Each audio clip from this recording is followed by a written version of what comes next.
আমার নাম বৃষ্টি। তো এজন্যই অনেকেই আমাকে জিজ্ঞেস করেন যে বৃষ্টিকে জাপানিজ ভাষায় কি বলা হয়।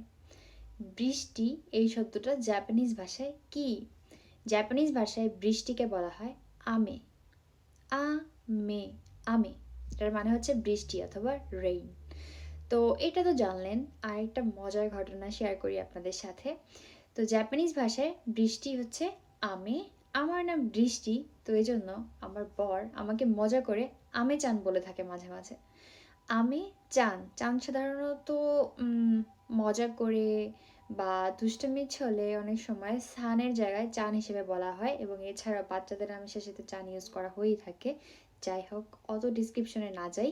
আমার কাজের ওখানেও সবাই আমাকে বৃষ্টি চান বলেই ডাকে, নট বৃষ্টি, বৃষ্টি চান বলেই ডাকে। ওকে। তো আজকে আমার একটা জাপানিজ ফ্রেন্ড, সে হচ্ছে গিয়ে কানসাই থেকে। তো কানসাই কি এটা জাপানে যারা থাকে তারা ভালো মতোই জানে, বাট একটু বলে রাখি যে যারা টোকিওর বাইরে অন্য একটা জায়গা এবং তাদের ভাষাটা একটু ডিফারেন্ট, মানে টোকিওতে যেই জাপানিজ ভাষাটা তার থেকে। তো সেইখানে কানসাইতে আসলে ক্যান্ডিকে মজা করে ওরা উম, আমে, আমি হচ্ছে টোকিওতে বলে, আর ওইখানে হচ্ছে গিয়ে আমে চান বলা হয়। আমে চান, আমি চান। তো আজকে আমার ওই জাপানিজ ফ্রেন্ডটা আমাকে যখন জানতে চাচ্ছিল যে আমার নামের মানে কি, তো তখন আমি বলছিলাম যে আমার নাম হচ্ছে বৃষ্টি এবং এটার মানে জাপানিজে হচ্ছে গিয়ে আমে। তো তখন ও আমাকে যেহেতু বৃষ্টি চান বলে ডাকতো, তো আমাকে এখন বলছে আমে চান। আর আমে চান মানে হচ্ছে গিয়ে কানসাইতে ক্যান্ডি।